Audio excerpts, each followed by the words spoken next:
Jornal da Orla na TV. Olá, está começando mais uma edição do Jornal da Orla na TV e o convidado da semana é o deputado federal eleito João Paulo Tavares Papa, que vai falar sobre as prioridades de seu mandato. O Jornal da Orla na TV já está no ar.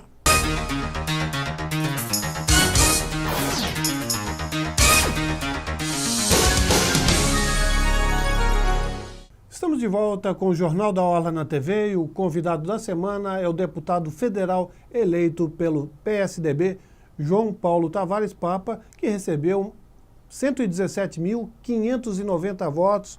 Uma expressiva votação, hein, deputado? Prazer recebê-lo novamente.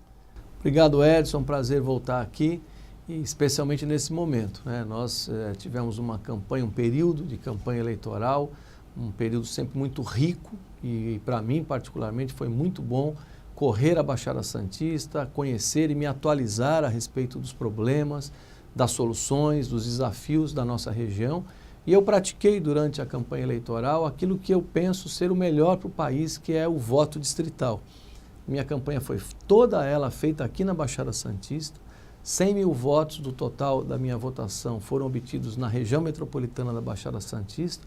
O restante, evidentemente, espalhados pelo Estado, pela Grande São Paulo, em função da minha atividade profissional na área pública de cerca de 30 anos. E também tive um apoio importante e muito especial para mim do setor de saneamento. Agora, a área territorial, os meus compromissos, o meu trabalho futuro se dará todo ele aqui na região metropolitana da Baixada Santista, que, como eu disse durante a campanha, tem muitos problemas e precisa de muita ajuda. E eu, dessa maneira, fico também à vontade para trabalhar quase que exclusivamente pela nossa região. Bem, Papa, você pretende se reunir com os prefeitos das cidades da região metropolitana, ver quais são as reivindicações dos prefeitos, para definir prioridades de mandato, não? Já estou fazendo isso. Já visitei o prefeito Paulo Alexandre Barbosa no dia de ontem. Tivemos uma longa conversa a respeito do futuro da região, os projetos de Santos, como nós podemos apoiá-lo nisso. Visitei a prefeita do Guarujá, a prefeita Maria Antonieta. Já conversei pessoalmente com o prefeito Billy, né? Foram os três que eu já tive contato pessoal. Estou nos próximos dias visitando todos os demais prefeitos da região, independentemente do partido, enfim. E por telefone já conversei com vários deles. Conversei e agradeci muito o prefeito de Mongaguá, o prefeito Arthur, o prefeito Marco Aurélio de Itanhaém. Então, aos poucos, a gente está criando essa que será uma relação muito presente, muito forte e permanente ao longo do mandato. Tenho também procurado conversar com os deputados eleitos. Conversei já pessoalmente com o deputado Beto Mansur, conversei por telefone com Marcelo Squassoni, que foi eleito por Guarujá, com a base eleitoral de Guarujá. Conversei com o Caio França, conversei com o Cássio Navarro e já conversei por telefone também com o Paulo Correia. 3 deputados federais, Edson, e 3 deputados estaduais, é uma bancada considerável. Acho que a Baixada correu risco de perder a representação, mas no final da apuração acabamos mantendo uma representação razoável. Papa, mas a gente não perdeu uma chance de ampliar essa bancada, não? Porque a Baixada Santista poderia ter ampliado. O morador da Baixada precisa entender que quanto mais parlamentar a gente tiver, mais força a região tem. E eu acho que houve um desperdício de votos com candidatos de fora, não no sentido que são de fora, de candidatos de fora sem compromisso com a região. O candidato pode até ser de fora, mas que tenha compromisso com a região. Nós não perdemos essa chance de ampliar um pouco mais a bancada? Eu iria além. Nós perdemos a chance de ampliar a bancada, perdemos. Mas nós corremos um seríssimo risco, Edson, de ter a nossa bancada ainda mais reduzida. Esse risco foi real. Para deputado federal, nós corremos o risco de não ter eleito nenhum. Essa é a verdade, né? No final, acabamos com 3 representantes. E por que isso acontece? Porque a Baixada Santista não teve e não tem tido, historicamente, um comportamento político maduro em termos de região, né? Cada município acaba fazendo o seu projeto, a região lança muitos candidatos, pulveriza os votos e também apoia, abraça, recebe muitos candidatos de fora, que você colocou bem. A questão não é o candidato ser ou não ser de fora. mas candidatos que evidentemente não têm nenhuma relação e nenhum compromisso com a região vieram aqui e conseguiram amealhar uma quantidade de votos suficientes para eleger 1 ou 2 deputados federais. Isso é muito grave. Eu, durante o período eleitoral, antes do período eleitoral até, eu procurei fazer um movimento de conscientização antes de ser candidato. Conversei com alguns veículos de comunicação, conversei com algumas lideranças empresariais, institucionais e até na área de imprensa e políticas também. Eu gostaria que nós tivéssemos a tempo feito uma grande mobilização, não em prol de um candidato em particular, ou outro, ou partidos. Um movimento suprapartidário, também que não fosse só político, mas fosse de conscientização social, para que a Baixada Santista entendesse, pensasse, refletisse sobre a importância de bancadas fortes e qualificadas. Implantar na prática o voto distrital, né? Como tantas outras regiões praticam, viu, Edson? Mas eu não encontrei... Não houve respaldo? Não encontrei. Não houve interesse na realização desse movimento. Eu me recordo que a primeira eleição do hoje vice-governador eleito, mas a primeira eleição do Márcio França como deputado federal por São Vicente foi precedida de uma campanha que ele fez, que ele procurou estimular na cidade, para que São Vicente tivesse deputados, então que não houvesse desperdício de votos. Eu não pensaria mais em fazer um movimento desse por cidade, por município. Mas pela região. Mas pela região, sem dúvida nenhuma. Não fizemos, os resultados estão aí, muitos votos, milhares de votos foram para fora, e perdemos a chance de ampliar, sim, a bancada. Bom, mas democracia é amadurecimento, a gente vai crescer e, com certeza, nas próximas eleições, vamos ampliar a nossa bancada. Agora, quais serão as prioridades do João Paulo Tavares Papa? O senhor já foi prefeito de Santos 8 anos, o senhor conhece as dificuldades da cidade e, portanto, também da região. Quais são as suas prioridades, Papa? Eu vou exercer no mandato as prioridades que eu colhi durante a campanha eleitoral da própria população, do eleitor da Baixada Santista.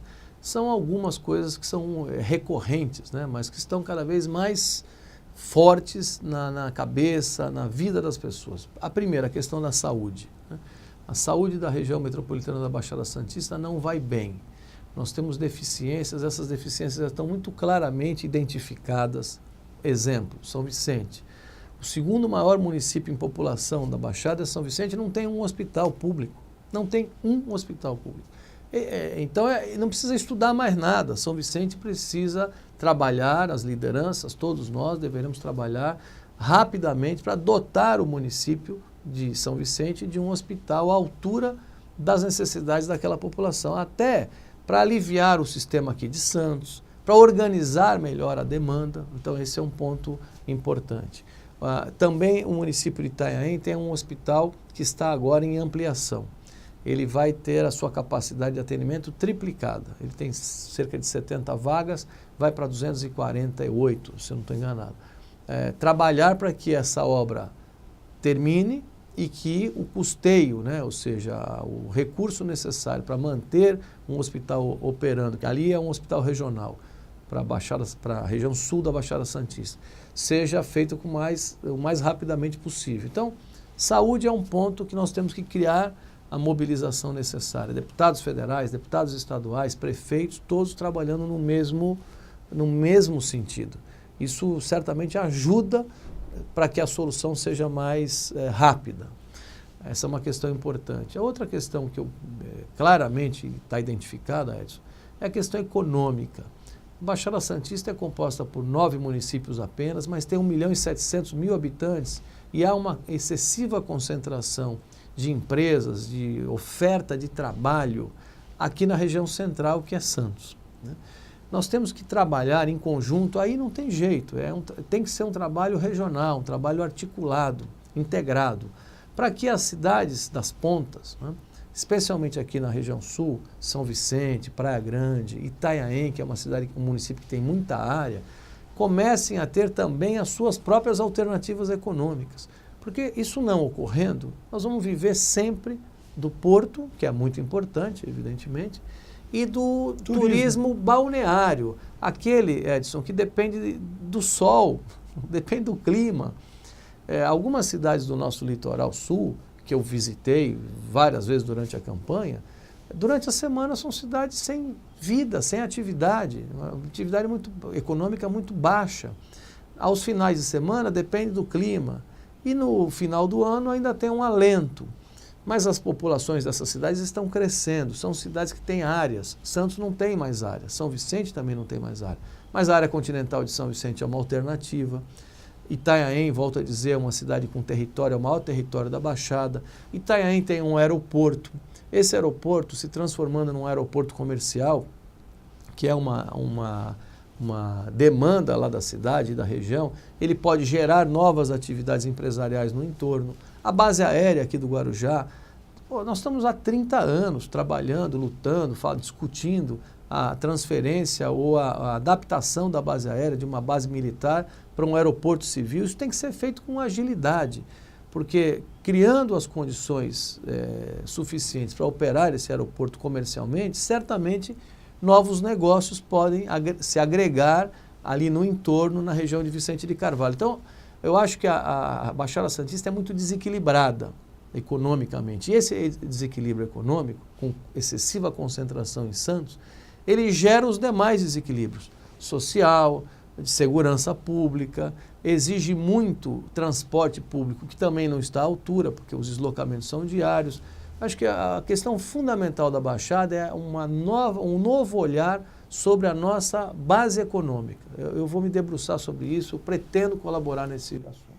Agora, a educação. Santos é cidade educadora, mas precisa melhorar mais também. E as demais cidades da região podem conseguir o selo de cidade educadora, Papa? Devem lutar por isso. Eu defendo o ensino integral, eu vou levar, na Câmara Federal, como professor, educador que sou, eu vou procurar me aproximar da bancada da educação, vou procurar ter uma atuação firme na área de educação, que é o que pode transformar o país. E eu vejo 2 pontos aí como essenciais hoje: trabalhar para a implantação gradativa, mas começar a trabalhar já, do ensino em tempo integral na educação básica, como fizemos em Santos. Os resultados são espetaculares, fazer isso para todo o Brasil, e trabalhar o ensino médio. O ensino médio hoje, Edson, o público, ele não é atrativo mais para os jovens. E numa idade perigosa, a pessoa na adolescência começa a enxergar a sua vida adulta se aproximando e não vê perspectivas, começa a ficar vulnerável demais. Aí vulnerável ao mundo das drogas, vulnerável ao mundo do crime, o ócio e tudo que isso pode ocasionar na vida de uma pessoa. Então, eu defendo urgentemente um choque no ensino médio. O ensino médio brasileiro tem que ser todo ele profissionalizante.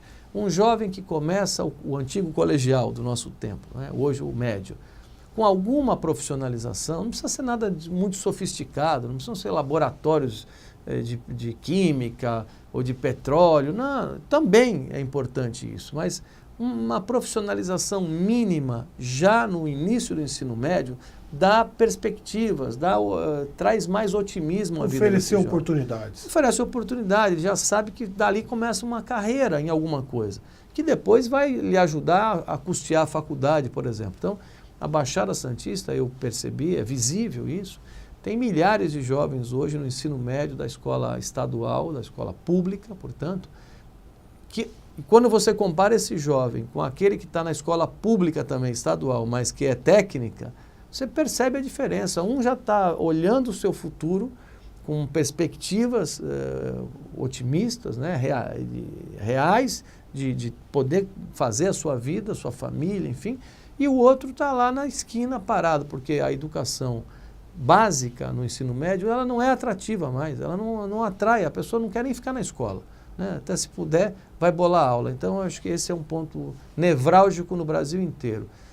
Dar um choque de qualidade e profissionalização no ensino médio. Bom, para finalizar, Papa, o que a gente pode fazer, o que você pretende fazer para contribuir e reduzir a criminalidade, não apenas na região, mas em todo o Brasil? Aí A criminalidade, infelizmente, no Brasil e na Baixada também está associada à má educação, à falta de perspectivas dos jovens, à fragilidade da urbanização da região, né? São muitas favelas, alguns municípios aqui da região tem 1/3 da população residindo em favela, com todos os riscos que uma ocupação dessa natureza traz para a população. Então, a criminalidade, Edson, não é uma questão apenas de policiamento. Mais polícia na rua é sempre bom. É o que a população pede como medida, eu diria assim, emergencial. Vamos trabalhar por isso. Agora, a questão de fundos relacionada à criminalidade educação e oportunidade. Urbanizar adequadamente as cidades, né? Porque isso é muito importante, urbanização adequada, boas políticas de habitação popular, educação adequada, especialmente no ensino médio, aquilo que eu falei há pouco, não é certo? E oportunidades. E as oportunidades vêm com uma boa educação. Para que as pessoas não fiquem frágeis e fiquem coisas fáceis aos bandidos. Exatamente. E para que o crime, a droga, enfim, não seja alternativa de ganho de vida, né? Como infelizmente é hoje para milhares de pessoas. Ok, Papa, muito obrigado pela entrevista. Que o senhor possa realizar um excelente mandato em defesa da Baixada Santista e do Brasil. Muito obrigado a você, Edson, pelo convite, aos ouvintes do Jornal da Orla na TV e muito obrigado especialmente à população da Baixada que me honrou com seu voto de confiança e que eu agora vou procurar retornar, retribuir com um trabalho sério em prol da nossa região. Muito obrigado a todos. Nós ficamos por aqui, mas o Jornal da Orla na TV continua na internet. A seguir, em foco, o Jornal da Orla com Flávio Rigg. Uma excelente semana a todos.